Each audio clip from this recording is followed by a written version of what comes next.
You're listening to Neurodivergent Mates.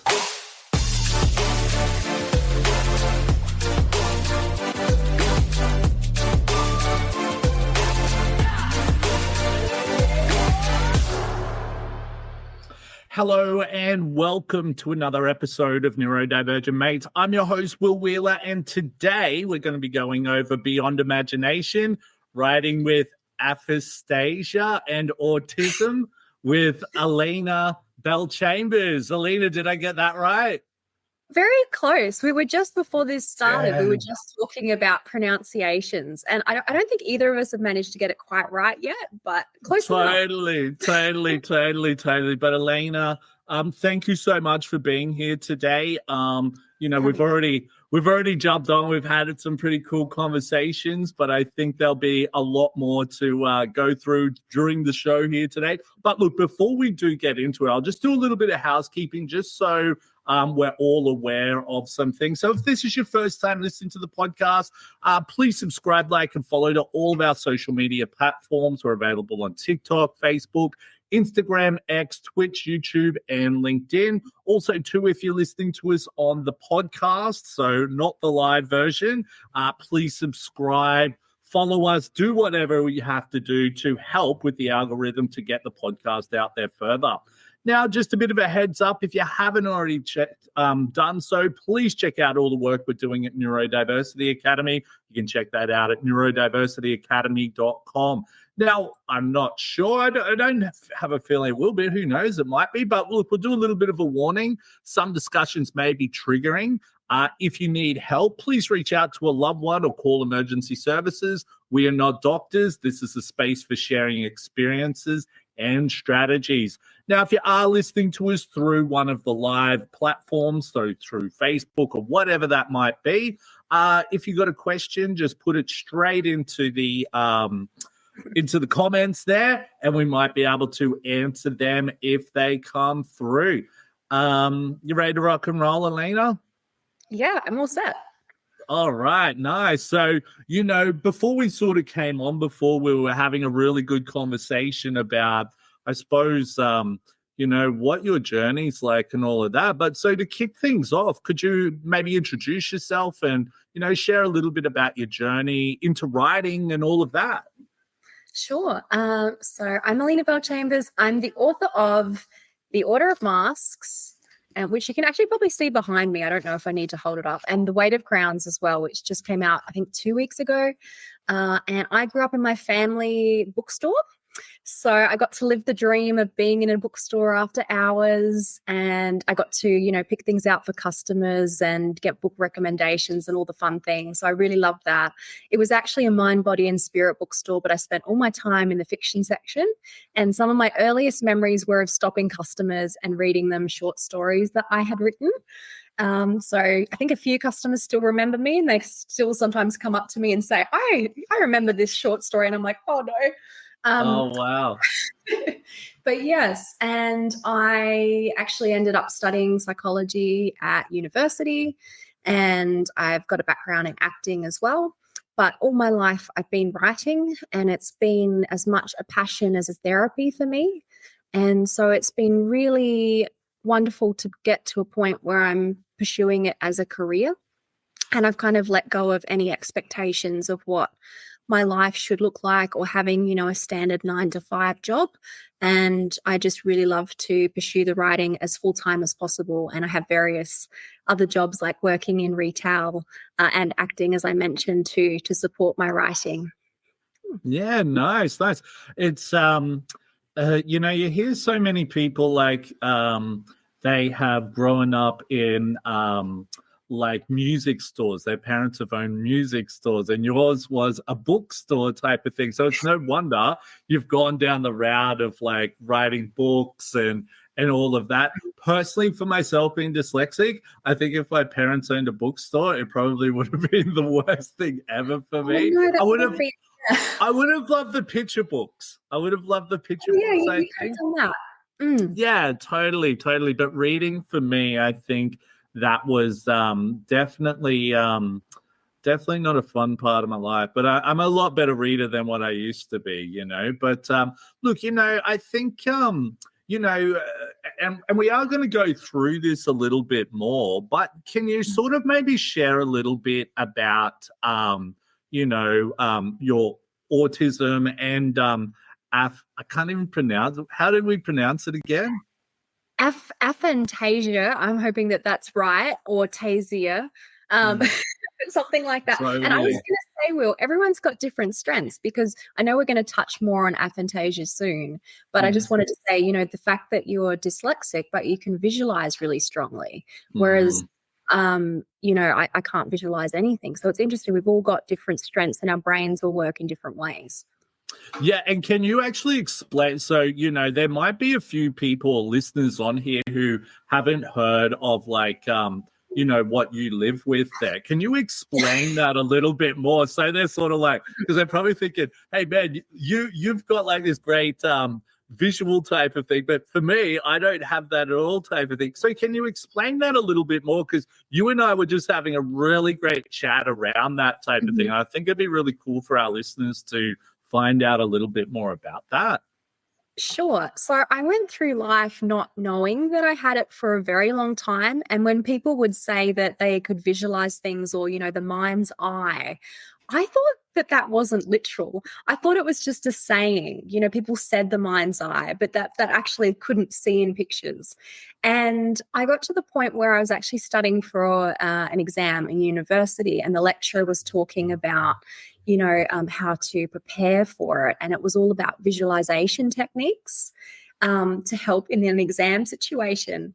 And I looked around the class and everyone was nodding along and everyone was talking about, how they can visualize things in their minds. And I'm thinking, what? This is an actual thing? And honestly, it was a bit panicky at the time. I was thinking, wait, I can't do this at all. And but now I'm sort of used to that.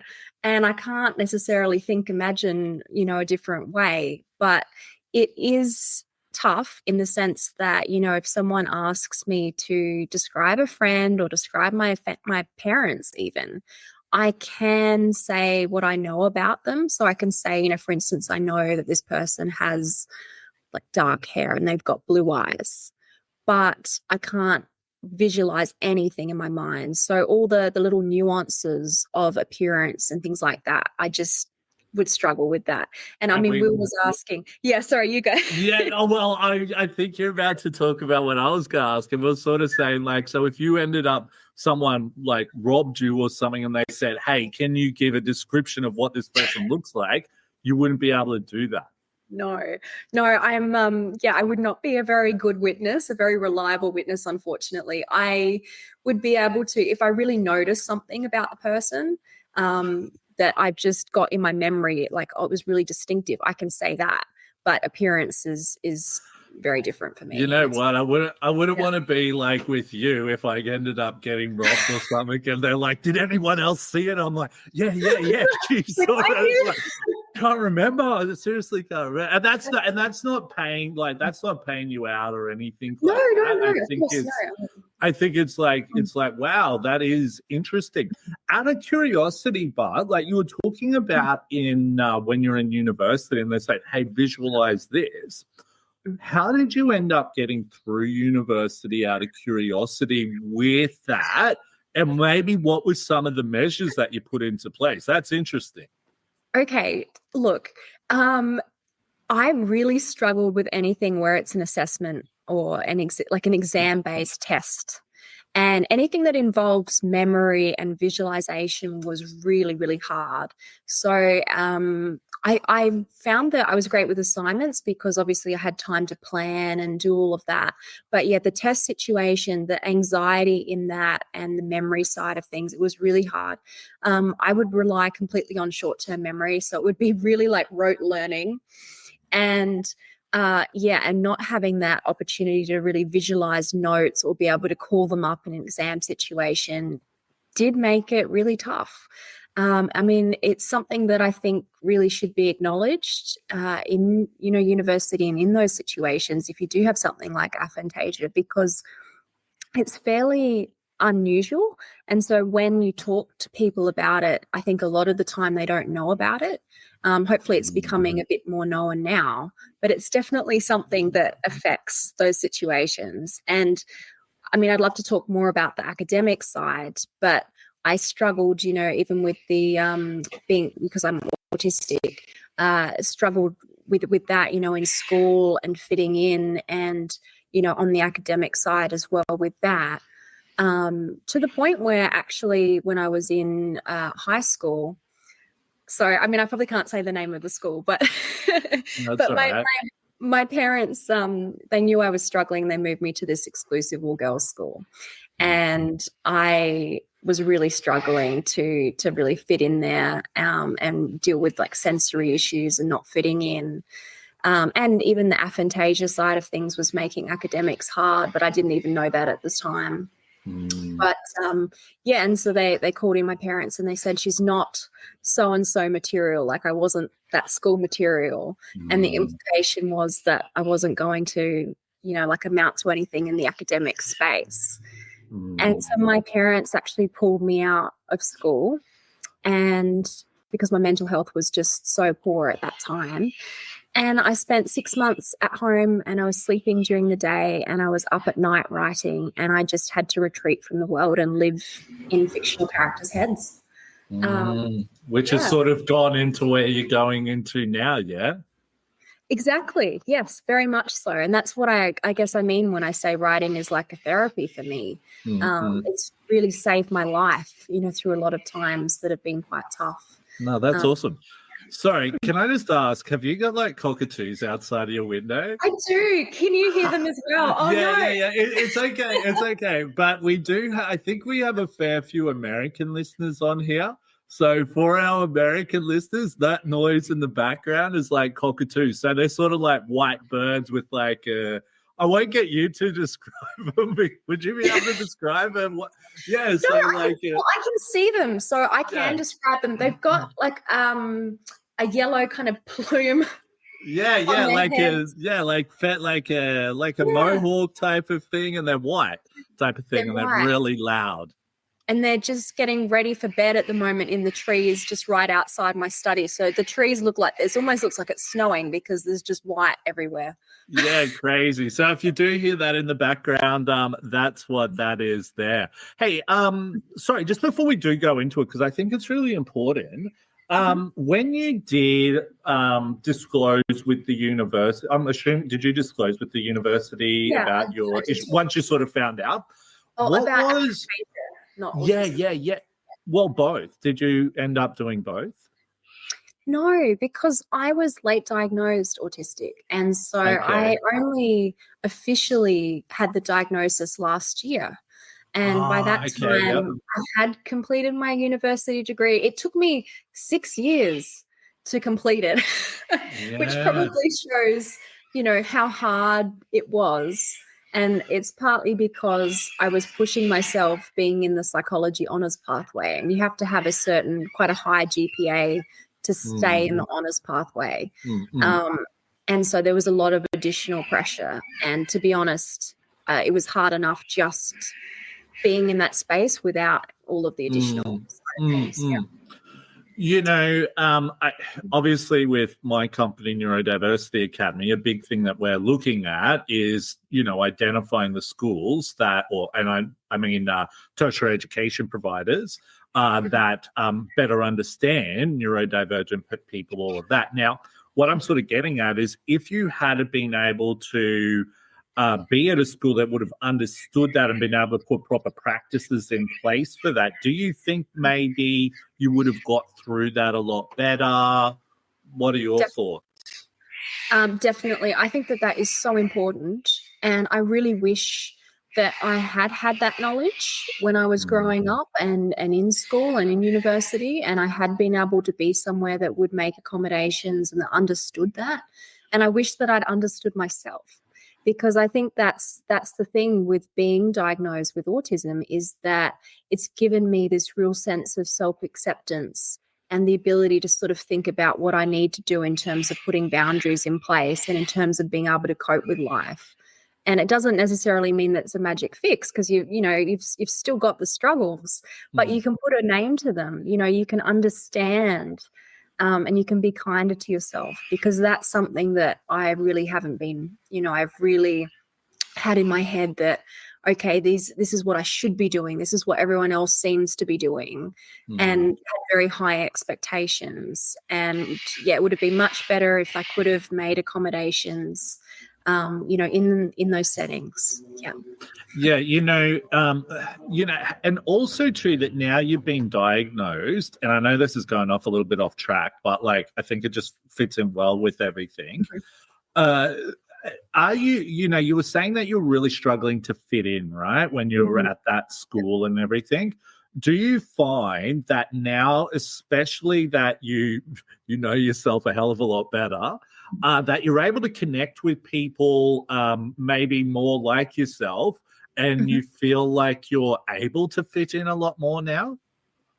Yeah, I think, again, it comes into that sense of self-acceptance. When I was, if we're going way back, when I was really young, I wasn't able to mask. And I'm assuming a lot of the listeners on here will know what masking is, but that's basically being able to disguise autistic or neurodivergent traits and sort of present well in society, or present neurotypically. And so when I was really, really young, I felt like I was in a fog. Nothing made sense. In school, I always felt like I was out of step. The social rules and conventions just didn't quite compute at that age. And I wasn't at a place where I could sort of mask and hide that.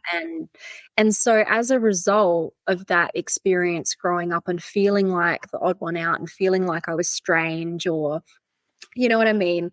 When I got into, high school, it was very much about trying to learn how to dress a certain way, how to present a certain way. I got into modeling very, very young, which was something that I really fixated on, actually. It was really a hyper fixation for me, because it was almost like a way of working out how to fit in. And it was like, how to be cool. Here's this blueprint, right? Or that's what I thought. But it was also really tough from an identity standpoint, because my identity became all about, okay, what do I look like? What are these external factors, and how much am I worth depended on, everything that's external. So I think that was really my journey through high school. And it did get to a point where I was very good at presenting a certain way and hiding, that sort of, against the, mimicking the neurotypical behaviors. I didn't really have the sense of identity, and I was really burnt out from it and very depressed in the school situation and struggling a lot. It's quite interesting, because if I look back to, and a lot of people when I was in high school, they were all like, oh yeah man, you were like the you were the cool popular dude. And for me, right? Yeah, right. And I'm thinking, what? I was the cool popular dude? Like, I honestly didn't feel like that. And I think back to it now, and obviously we sometimes associate masking more with autistic people. But, I think with other neurodivergent people, we do as well. I think for me, I was definitely putting on a facade to really try to be this person that I wasn't.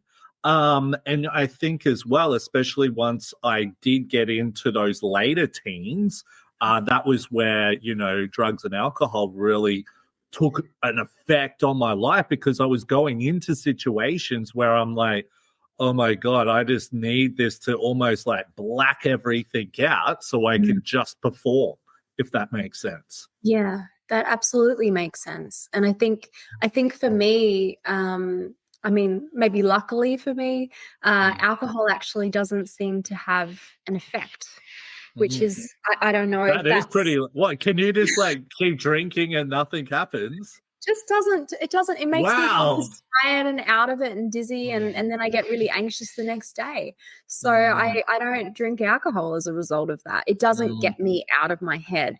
I think if something had really gotten me out of my head and allowed for that, it would have been very hard to avoid because that's what I desperately wanted. But having said that, writing does. So there you go. And you know what? I think that will actually flow into the next one really great, you know. So, you know, when we first started, you spoke about how you grew up surrounded by stories in your family's bookshop in Adelaide there. Now, how did that environment shape your love for storytelling? Well, absolutely. I mean, it's the smell of the new books, you know, is something that really, you know, always. Sorry, I just say I do love a crisp, but brand new book. A crisp new book is like the best feeling ever.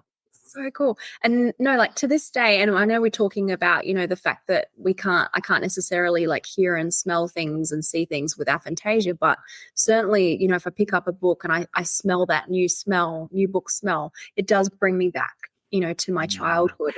No, it was just very special. There was a fountain in the middle of the bookstore, believe it or not, and it had chairs around it where people could sit and read, and it was just very tranquil and idyllic. Very relaxing. Very relaxing, yes. And no, it was really quite wonderful. And I think my parents used to say that I would be an author one day, so they clearly saw the early signs of that, and that was well before I thought that I would be. And I got to a point where I was writing kind of different endings to books that I was reading and loving, or I wanted to read more of a certain character, so I would then write more from a certain character. I guess kind of like fan fiction was my very early kind of attempts. And then I started writing, you know, original stories really for myself. I think my very first one started because I ran out of books to read and I was going on an overseas trip and I wanted something to read on the plane. So I decided to write a 100,000 word fantasy book. Wow, that's pretty crazy because like I've wrote a book and that was 10,000 words. 100,000, that would have taken you ages. Yeah, it does. It does take a long time, but I mean, I do tend to be quite prolific in terms of writing. Like I've got a 600,000 word sci-fi series that I wrote just for fun. And to put that in perspective, I mean, I probably shouldn't admit this because it makes it sound strange, but I actually wrote it because it was just for me and it was just on the one document. I didn't even bother with chapters. You just kept on going. Sorry, how long did that take? How long did that take, out of curiosity? Oh my goodness. That was a process. I would start to read it probably when it was about like the 70,000 word mark. I was reading it, but I would keep building on it. And so it took probably about maybe 5 years to complete. Oh, wow. Yeah. Without any chapters or anything like that. Without any you know what? You probably could put it into ChatGPT now and say, hey, can you make chapters and all of that type of thing? You know what I mean?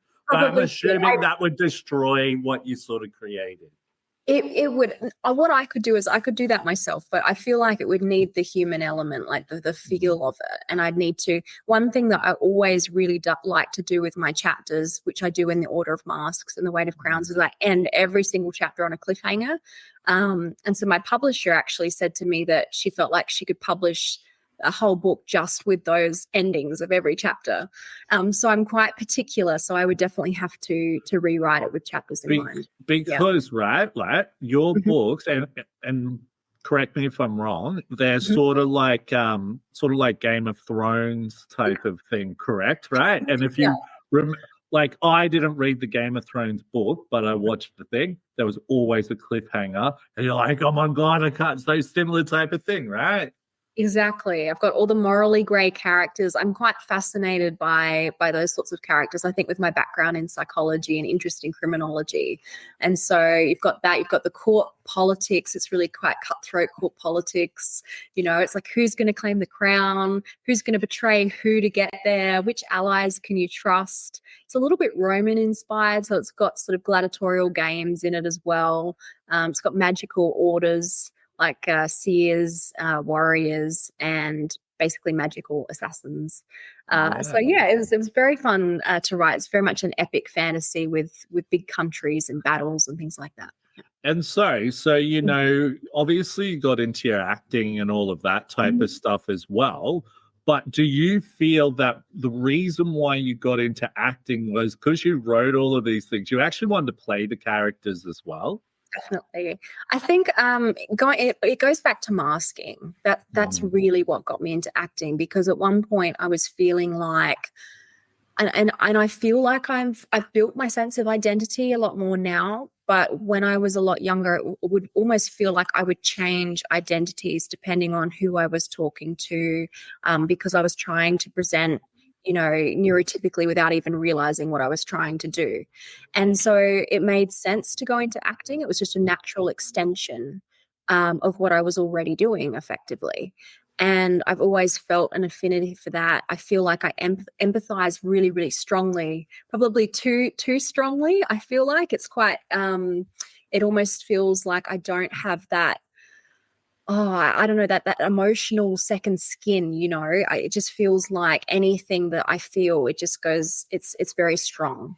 And certainly, like I have issues with, like if I'm criticized or I feel like I've done something wrong or anything like that, I'm still trying to work on building that resilience to try and deal with those things. But that's a long way of saying that, yes, I gravitated towards acting and I can very much put myself in a character's head and feel the way that they might be feeling in that situation. And so it's quite cathartic. It's very much like writing. Writing and acting are both cathartic in that way.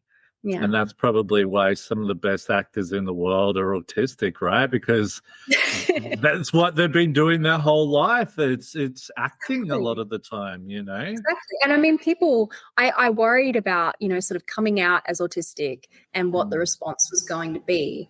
One, because when I grew up as a child, I grew up in a family environment that it's more relaxed now, but at the time was very much about, what will people think of you? Always sort of worrying about presenting well, like never saying what you truly think and feel unless it's positive and it paints you in a really fantastic light.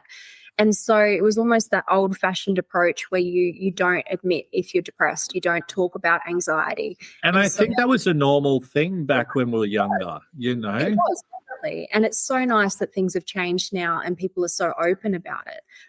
So I was worried when I was diagnosed last year with autism about what the reception would be, sort of coming out with it. And also because I'm very high masking. So I present so well in social situations now because I've worked so hard to do so, that I was thinking, are people going to be able to relate to the fact that I am autistic and I have these struggles that happen behind the scenes? And I've been really, pleasantly surprised with the fact that people have been so open and receptive. And my parents, I think as well, have been really supportive with me being open about it, because they see now it's so important for me to be authentic and not to keep hiding and masking and presenting and that sort of thing. Yeah. It's almost like a weight off your shoulder, right? And how much easier does everything start to become? Exactly, because you're being true to yourself and you're not even caring about what are people going to think of you because of this. It's part of who you are, and it's nice to be able to start acknowledging that. And actually, the original inspiration for the Order of Masks was about a mother and daughter on the run from this magical order, the Order of Masks, where you could take on anyone's identity but at the cost of your own. So it was very much inspired by that concept of masking and losing your own identity. But as the series has progressed, what's been really lovely is that it's been more about Mira and Scarlett coming into their own and becoming their authentic selves, and not so much about masking and pretending, but working out who they are and really fighting for that. Yeah, awesome. So there's a real sort of a little bit of your own sort of experience in there. Yeah, definitely. Awesome stuff. But look, let's take it back just a little bit here. Now, you've spoken about writing being a retreat for you during difficult times growing up. Can you tell us what that role played in your life back then? So, and you sort of shared a little bit about it in regards to, school and all of that. Was it about like putting down what you were feeling at that point and turning that into a story, or turning it around as if like, okay, I'm going to make this better than what I'm feeling now type of thing? I don't know. What were you thinking around that period? I think it was more escapism. I just desperately needed to get out of my own head. And there was just something so wonderful about writing these characters. Also writing like really strong female characters, because that's what I always do, who really just don't care about what anyone else thinks, who, you know, can be quite morally grey. They can make all these really bad decisions, but they just get on with it. They're so resilient, and they have all these struggles that they overcome. And I have a great deal of respect for their ability to do that. And I think it was just very cathartic to write these characters, and to just live in their heads, live in their worlds. You know, I love the world building of fantasy. I think it's such a immersive escapism, you know, within that genre. And it was just what I needed. I just got to a point where I couldn't live in my own head. I couldn't stand it. And it was just, I was so down and so depressed. You know, there's been places where I really should have been sectioned. But as I said, you know, with my family, you know, they were concerned about what the ramifications of that would be. You know, if there's a record of me being sanctioned, you know, like that kind of thing, what it would do for my future. So as I said, we've been kind of dealing with that for a long time in terms of, you know, what people think. And so it's been really good to have the diagnosis and be more about, you know, actual acceptance and moving forward. But yes, definitely in terms of the writing, it's always been there. It's been my safe space. When nothing's making sense, when I feel out of step with everything else, I can just retreat and I can write these stories, and they go, there's nothing that sort of takes me by complete surprise. I feel like I'm in control when I'm writing them to an extent, but it's also just self-discovery and discovering who these characters are. And I think through their journeys against all the struggles, it makes you feel like you can deal with your own struggles as well. Yeah, so it is like that release like type of thing, being able to get what's in your head, all of that. See, I think for myself back in probably high school of that, I joined a band and all of that. And I was the lead singer, and, you know, writing lyrics, that was sort of like that release, and then being able to perform them. In your case, you know, it might be like releasing that book so other people can sort of take in that experience. I don't know if that was the same, but that's how I felt. Yeah, no, definitely. It's been really, really special to have the books out in the world and to have people messaging me and reading them and relating to the characters and the struggles. And I really feel like, or what I want people to take away is to get to the end of the series and to feel like they've been on a real journey with Mira and Scarlett, and to feel like it's been transformative and it's been dramatic, but it's also been this, you know, this wonderful sort of full circle experience as well, and quite empowering. And yeah, it's something that is always really, really incredibly special is when I get a reader message me and say that they've been in a dark place, but that reading my series has helped them through it. That, you know, that reading The Order of Masks and The Weight of Crowns has been the escape that they desperately needed. Whenever I get a message like that, it just makes me feel like it's almost indescribable, because that's what books were for me. And that's what a lot of authors that I absolutely love have done for me. And so it's so special to think that, you know, I've done that for someone else. Yeah, no, I know what you mean. Like, especially with the work I'm doing with like Neurodiversity Academy, I get a lot of people going, "Oh man, what you're doing's really great." But for me, remember we were talking at the beginning how I visually see my goals, and I don't feel like I'm. Yeah, I can visually, like, for example, right, and this might sound like, I don't know if it sounds cocky or whatever, right?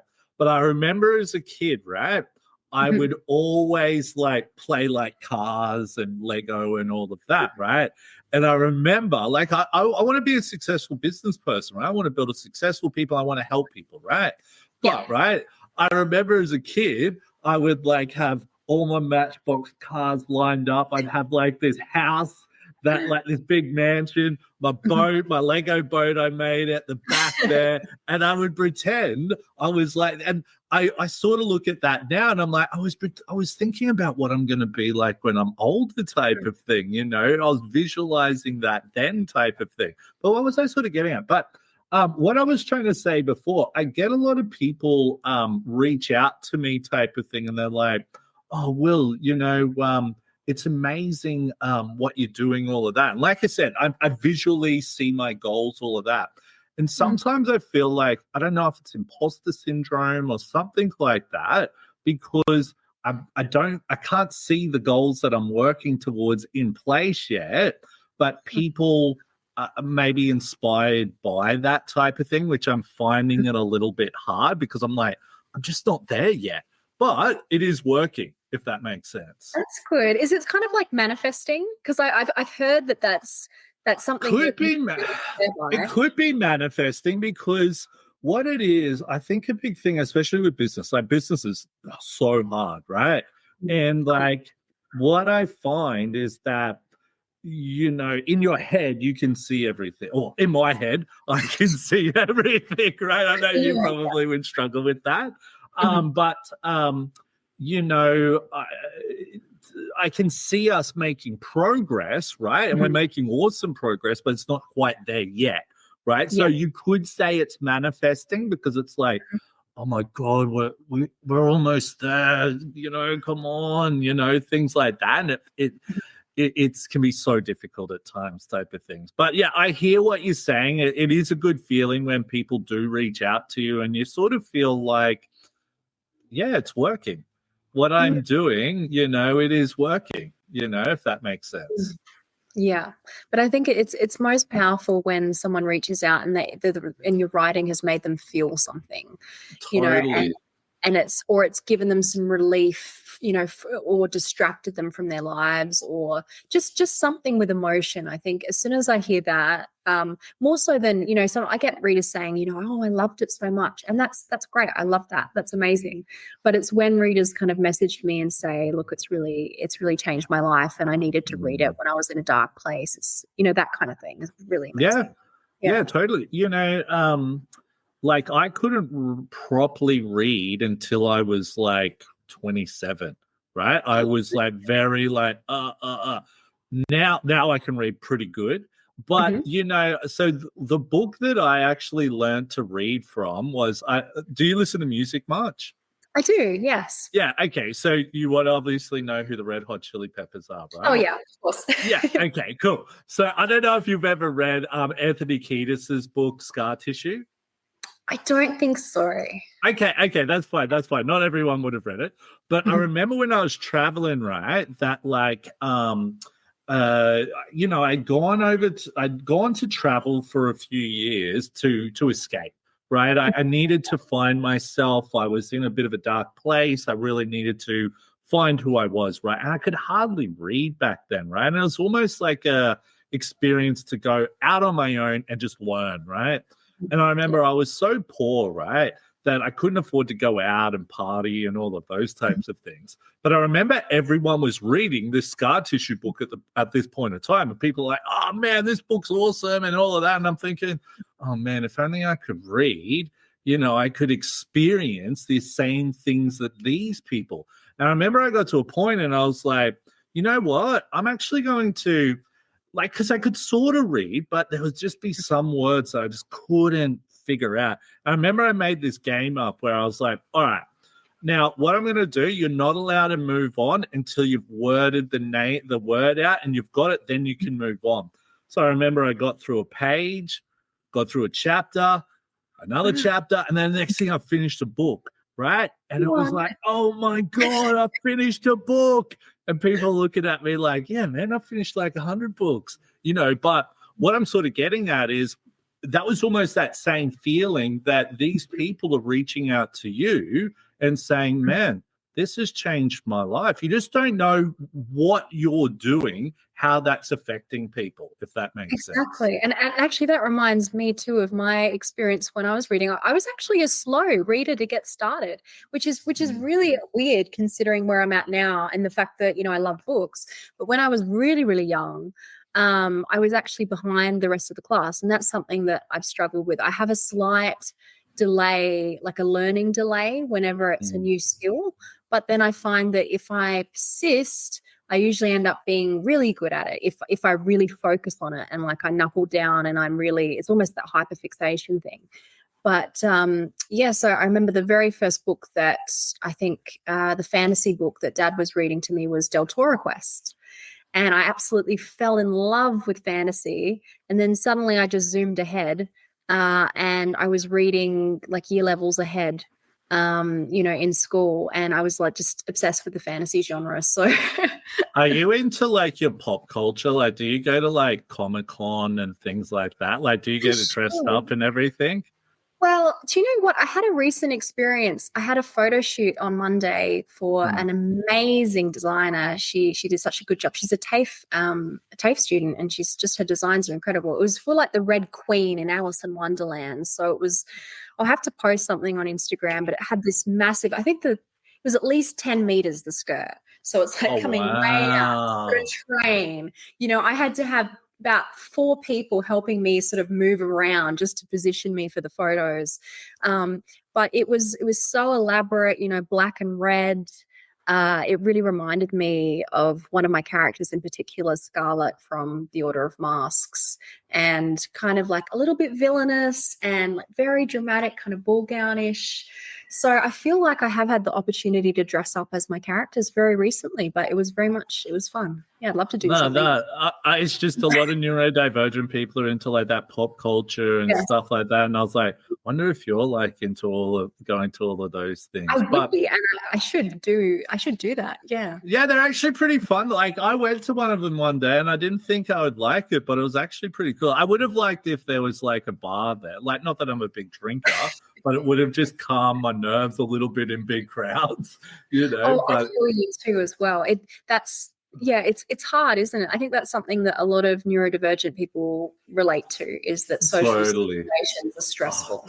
Totally. Yeah. Like, I think the hard thing is that, especially being ADHD, people can sometimes see that real extrovert, but sometimes when you're in like a busy crowd, you can become pretty introvert pretty quick. Mm-hmm. It's hard to explain, actually, unless you know what I mean. I get you. And I think it's also just the sensory side of things. I don't know if you find that as well, but for me, like really bright lights. Well, clothes, like my wife and I, we spent the whole weekend going around and touching clothes just because I wanted to see if it's like I like buttoned up, like long sleeve shirts, all of that, right? But if it's like I don't know, like some of those, like, say like a shirt you might use, say for like business shirt, it feels like cardboard almost. It's all like stiff, and I like something that's nice and soft. But trying to find a nice soft shirt is incredibly difficult. Yeah, and it makes a lot more sense to me now. But when I was a kid, clothes, oh gosh, the sensory sort of overstimulation of it. Like if a piece of clothing is too tight, or if it was just like it's like you can feel like your skin. I don't know, it's terrible. Totally, I totally get it. Tags and things like that. Yeah, I totally get it. I actually work in retail, so that's one of my jobs that I do 2 days a week, because that's pretty much all I can cope with. And and so I do that now, and I sort of work in the fashion side. But do you struggle with people? Do you struggle with people like having to, because retail's very like, hi, how you going? Can I help you? Do you struggle with that? Yeah. So you must be burnt out afterwards, yeah? Oh, yes. See, that's the thing. And I didn't even realize, but I would always be like that. Like after work, that's it. I need to be I need to be in silence. I can't deal with anything. I absolutely burnt out. Like I can't even, I'm not sure if I should be admitting this, but like after a full day in retail, like I can't even make dinner afterwards. Like it's too much for me. I just absolutely need to retreat. And but other than that, like I deal with it well when I'm there. and I can interact with customers and I can present well. And I quite It's enjoy masking. Well, it's your acting skills, right? Exactly, yes. And I mean, it ties in with all my book events because, I have book launches that I go to and I have, podcasts like this, and I can do them and I feel this sense of, accomplishment. I enjoy the social back and forth and that element. It's just that afterwards I will be absolutely burnt out, and depending on how much effort I've put into socialization depends on, how long I need to retreat to my writing cave before I can come on out and do the next one. Yeah, totally. So just moving on from that there, you also, so we know that you live with Anastasia, or however we pronounce it, which means you can't visualize images in your mind. Now, how does that affect the way you create such vivid and epic fantasy worlds and all of that? Because for me, I'd be thinking, you've got this and that and blah, blah, blah, blah, blah, right? How does it all come together? It's a really interesting question. Someone asked me recently, do I visualize scenes like a movie? No, I don't. I'm hopeful that it will get made into a movie one day because I would love to be able to visualize my characters. Until then, I rely on character art a lot. That's really, really important for me. But in terms of the actual creative process, I find that it's actually been an asset, because what I do is I always do a second pass through every single manuscript that I write with visual descriptions and sensory descriptions in mind. So I will go right through and I will evaluate every paragraph and think, okay, what's the sense of place like? And before I'm obviously starting a manuscript when there's lots of countries and world building to do, I will create a map. And I'll have absolutely everything in mind. So I'll know exactly what I want to be describing, what I want things to look like. I will do a lot of research and I'll do a lot of the visual imagery research as well. And I like to make sure that that's all in my books. And that's before you even start writing, is that correct? That's before I even start writing in terms of the mapping out. So do you have like a wall with like heaps of stuff on it, or do you do like do you have like a wall full of stuff? Pretty much. I mean, I have basically just mounds of paper. So I need to, now that I've got this amazing study finally set up, I think I told you how I was previously on the kitchen table with my books piled up around me. But now that I've got this and I've got a nice blank wall over there, I might start using the wall. But no, I have to really map everything out. I have to draw things. Like whenever I'm doing the fashion, for the characters, I will have drawings of exactly what the dresses are going to be looking like. I'll design everything. Are you a good like drawer in that as well? No, to be honest, drawing is not really my skill set. It's I can get by with it, but I wouldn't say that I'm super artistic when it comes to drawing. No. Stick with the writing and the acting side. So do you collaborate a lot with, say, others who are that, for example? I think that'd be really interesting. Now that I know a lot more designers and things, that could be something to bear in mind. But it's mostly just goes back to that research where I'm looking at, I'll often be looking at, various like fashion collections, and I'll be looking at, what they were wearing in certain time periods like Roman and medieval. And then I'll just start, kind of sketching. And I'm very creative, so I don't have an issue in terms of creating designs. I'm quite good at creating dress designs, for instance. It's just that my drawing skills leave something to be desired, but I can tell where I'm going with something. I can draw well enough that you can work out what's happening. So this might sound funny, right? But let's say, I don't know if you would go out on a Saturday night with your friends or whatever, right? But let's say for me, I'd be able to go, okay, I'm going to wear the jeans. I'll look good with that. I'll wear this shirt with these shoes, right? I'm assuming you would have had to get out your clothes, get them all put there and go, no, let's change that and let's do this, right?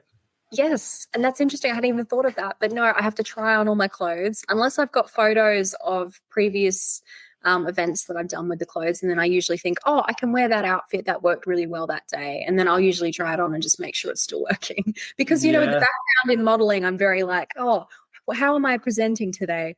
So I have moved on, and I definitely I think of it more of as a tool now than anything else, rather than taking it as seriously as I did when I was younger. And I do modeling, but I really have fun with it now, which is great. So yeah, it's been a really positive. That's awesome. Sorry, and I do want to get into this. I want to finish it off with you just fully nailing everything about your book and all of that. But one thing I've been thinking about, right? Did you find, especially, you were talking about like your modeling stuff and all of that type of stuff, and especially with your masking and that, and the modeling and all that, would you say that you sometimes maybe attracted the wrong people because you were so good at certain things like that, where they got the wrong not the wrong idea, but they just didn't realize who you actually were? Oh, definitely. No, 100%. And that's something that I'm still conscious of now, because I still do it. I'm still so aware of like what I wear and how I present and looking good that it's just become almost habitual. And then I'm thinking, well, inside I'm basically just this I don't know, kind nerd, basically. Yeah. You don't really fit the look. But it gives me that sense of externally feeling like I'm fitting in, which I lacked as a child. So it's important. And I guess that's my background in psychology. I'm thinking about sort of analyzing myself. But no, I did. I think particularly, I think when I was younger, it was probably too early for me to get into modeling, and it was a tough industry to be in terms of self-esteem. And I actually had to stop for a very long time and not do it because of my self-esteem. And whereas now I'm in a place where I've got a really friendly agency and it's just very relaxed sort of jobs that I do, and I have a lot of fun with them. And I enjoy the creative side of the fashion and meeting the people, and they're all very kind and very nice. But definitely, I think a lot of the time with boyfriends, I think. Well, I was thinking that was what I was thinking. Did you probably dated some maybe dickheads maybe back in the day, right? No, I think it does sometimes attract the wrong people, but then I think that very quickly they will realize that, okay, I'm this sort of person, and I've got these values, and if they're looking for, I don't know, like a casual good time, we're not going to be a fit. But I do have to say that part of the reason I actually discovered that I was autistic was I got out of a 5-year relationship. And in that 5-year relationship, because I hadn't known I was autistic, I was really trying hard to do everything I felt was standard in a relationship. So I was trying to be able to be there for him, to see him regularly, to and you probably forgot about your own needs, correct? Yeah, and I couldn't not mask with him. So every single instance that we were together, I was exhausted, and I would need time to be by myself to actually heal. And so, of course, a partner's not going to necessarily understand that you need time away from them. Otherwise, you're sick. You're not going to be able to cope. And of course, my writing time and things like that. And it was a fraught relationship with a lot of other issues in the relationship anyway. We just really weren't right for each other. And then you probably would have found that your partner didn't understand your neurodivergence, and then would take you into situations where that was just like another thing on top. Like, I don't know, maybe you went to a crowded pub or something to socialize with his friends or something, where that would have been like a nightmare for you. Exactly. Well, he was actually a DJ. So. Oh my God. Okay. Yeah. Which isn't a bad thing. Autistic people can still go to like a club and rock out to a DJ. Oh yeah, you can, but it's not really my scene. But yes, no, it was a tough relationship. Certainly, the living together side of things, that just really pushed me over the edge, where I really wasn't ready to sort of commit to that with someone, and not being able to understand what my boundaries were. And I also went over to the unit that we shared, and I found that he was cheating on me. I literally found him. It's like a cliche. I walked in, and he was with another girl, and I realized. Oh my God! In your own bloody apartment. That is. Yeah, I know. So obviously that wasn't a great. And then I even tried to work it out with him after that. Oh and my basically, God. The anxiety of trying to work it out with someone and trying to build the trust up after that experience made me so sick that I got so anxious I couldn't even leave the house. And I was going to potentially lose my job and everything. And so I started seeing a psychologist, and she actually said to me, you know what, I don't think it's just anxiety. I think it's autistic burnout. And that's how I got referred for the autism assessment. And then suddenly my life has turned around because I've been able to understand what I need. And yeah, honestly, I can't say anything else except that the diagnosis has genuinely saved my life. And I'm so grateful to have that. Totally. No, that's interesting. That's heaps interesting. But I want to get onto this part because this is, we're here to really push a book out there and all of that type of stuff. Course, yeah. But your duology, have I pronounced that correctly? Yes, the that's Order correct. of Masks and the Weight of Crowns has been described as a feminist Game of Thrones. What inspired these stories and the strong female protagonist? Did I pronounce that? At the heart of them. Yeah, all right. Yeah. I know you touched base on that before, but did you just want to maybe sort of go off that a little bit? Because I think we'll just end, like, we're getting close to the end, but I think it'll just be good to sort of really end it with these here. Okay, great. Well, as I said earlier, there was definitely the masking and the autistic sort of inspiration and, two female main characters that are sort of coming into their own and becoming their authentic selves. But also because of my background in psychology, I'm really fascinated by morally grey characters like in Game of Thrones and putting them together in a really cutthroat situation where there's crowns and there's lives hanging in the balance. So I wanted to write a epic fantasy with really dramatic world building where you don't know if the characters are going to survive till the end or what the cost of their survival might be. And I wanted to focus on the two fierce female main characters and really elevate them. Because that's just so important to me. When I was younger, there weren't that many, female characters as main characters. And that's something that you see more of these days. But I think it's just great to have that. And I thought that was lacking in Game of Thrones for sure. But yeah, so kind of so that's been really fun to write. But certainly it's been very much about Mira and Scarlett's journeys. Mira starts out being a circus performer on the run from a past her mother refuses to explain, and she ends up being forced to compete in the trials to save her own life. Scarlett is an illegitimate princess without power whose half-brothers are trying to kill her. She's also got a forbidden sort of relationship with a seer, but her father wants to marry her off. So she realizes that if she's ever going to have the chance to kind of have autonomy over her life, she needs power, which means the throne. So when she sees Mira, she sees an opportunity to alter the balance of power, but only if she can keep Mira alive through the trials and basically use her in a bloody bid for the throne. And of course, there's love interests. So, Mira finds herself caught between a really devious prince and a ruthless princess, Scarlett, as well.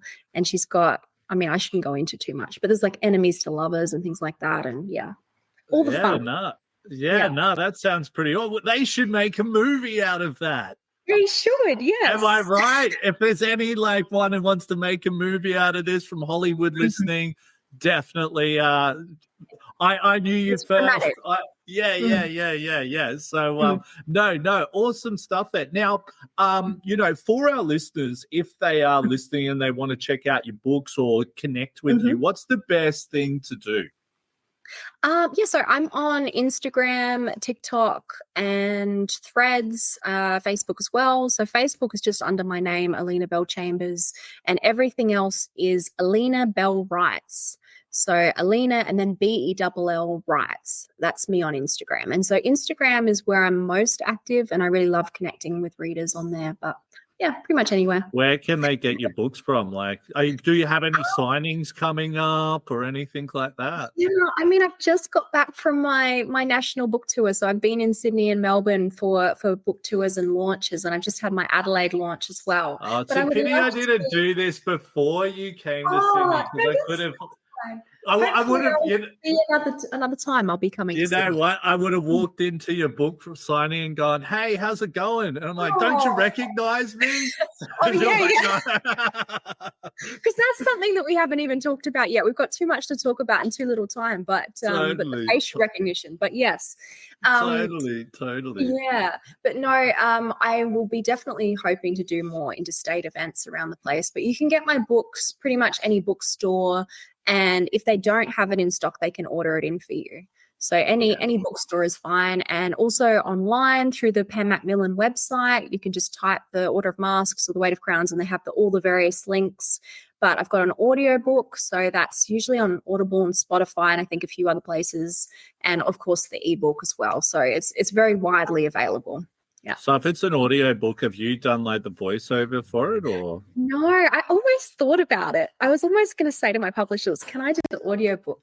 But they chose someone who I really love, and I think she's done a great job. So she's done a really, really good job with the different voices. And in the UK, they actually have 2 different narrators. They have one for Mira and one for Scarlett, which is kind of cool. Oh, wow. That's pretty cool. That's heaps cool. Wow. Crazy. Look what's going on these days. But look, thank you so much for coming on.